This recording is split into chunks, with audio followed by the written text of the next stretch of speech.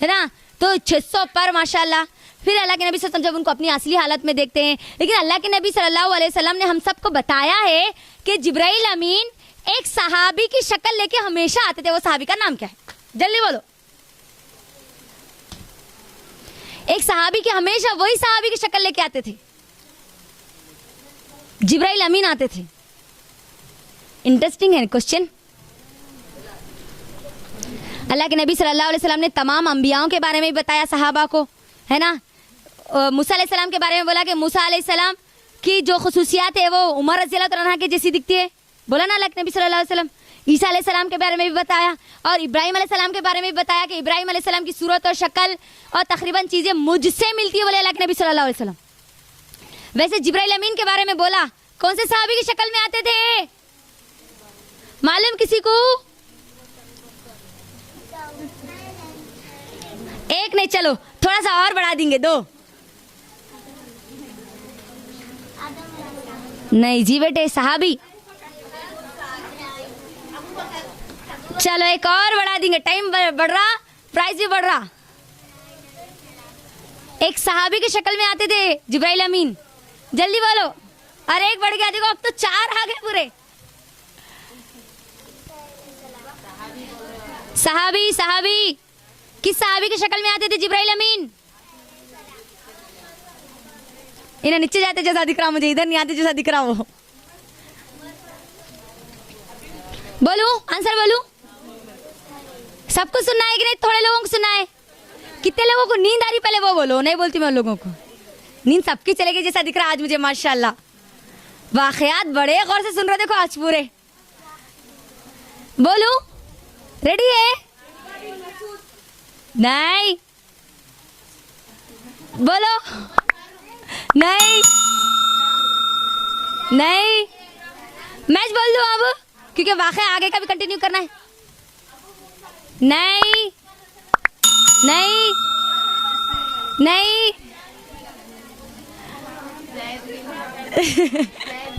चलो मैं बोल लेती हूँ। हाँ, 4 चौकटा मैं मेरे पास नहीं रखती हूँ इंशाल्लाह, अगर बीच में और कुछ सवाल आए तो देती हूँ आप लोगों को इंशाल्लाह। दहिया खलबी रज़ी अल्लाह ताला अन्हु की शक्ल में आते थे, दहिया खलबी, ठीक है, ये बात याद रख लो, हमारे इल्म के लिए बहुत ज़रूरी है चीज़ें। अब होता क्या है, अब वहाँ पर सुना, अब यहाँ से असल मेराज का जो तोहफे है वो यहाँ पर दिए गए। ये तो अल्लाह के नबी सल्लल्लाहु अलैहि वसल्लम का सफ़र चल रहा, मेराज का चल रहा, इसरा का चल रहा। हाँ पक्का श्योर है? हाँ माशाल्लाह, लॉक कर देंगे फिर इसको। चलो माशाल्लाह। तो अब यहाँ पर हुआ क्या, 7वें आसमान पर यहाँ पर गए, सिदरतुल मुंतहा। सिदरतुल मुंतहा के बारे में अल्लाह के नबी सल्लल्लाहु अलैहि वसल्लम कहते हैं कि ये एक दरख्त है, बहुत खूबसूरत है, बहुत प्यारा दरख्त है, लेकिन उसके आगे कोई नहीं जाते। ये एक वो जंक्शन है, ये एक वो प्लेटफॉर्म है जहाँ पर ऊपर की बातें वहाँ पर टच होती है, फिर वहाँ से पूरी दुनिया में नीचे जाती है। जब नीचे की बातें पहुँचती है तो वो सिदरतुल मुंतहा के पास वहाँ टच होके ही फिर ऊपर अल्लाह ताला के पास जाती है। ये जंक्शन है, ये प्लेटफॉर्म है ये, ओके राइट। हाँ, अब उसके बाद अल्लाह के नबी सल्लल्लाहु अलैहि वसल्लम उसके आगे जाते हैं और फिर वहाँ पर अल्लाह सुब्हानहू व तआला से कलाम करते हैं। मुझे बताओ कितने लोगों को ये बात मालूम है कि अल्लाह ताला नबी सल्लल्लाहु अलैहि वसल्लम ने अल्लाह ताला को देखा? कितने लोग बोल रहे हैं ये बात? क्या अल्लाह ताला को नबी सल्लल्लाहु अलैहि वसल्लम ने देखा? आज बहुत सारे लोगों का अकीदा है, मुसलमानों का अकीदा है कि नबी सल्लल्लाहु अलैहि वसल्लम मेराज के मौके पे अल्लाह को देख कर आए। सॉरी, कोई हदीस ऐसी नहीं है, बल्कि अल्लाह वो झूठ कहता है अगर जो भी कहता है। अल्लाह के नबी सल्लल्लाहु अलैहि वसल्लम ने अल्लाह को नहीं देखा, बल्कि अल्लाह के सामने एक पूरा हिजाब था, एक नूर का पर्दा था और वहां से कलाम हुआ, बात हुई। तो अल्लाह सुब्हानहू व तआला ने नबी सल्लल्लाहु अलैहि वसल्लम को 3 तोहफे दिए। कितने तोहफे दिए? पहला तो सबको मालूम क्या था?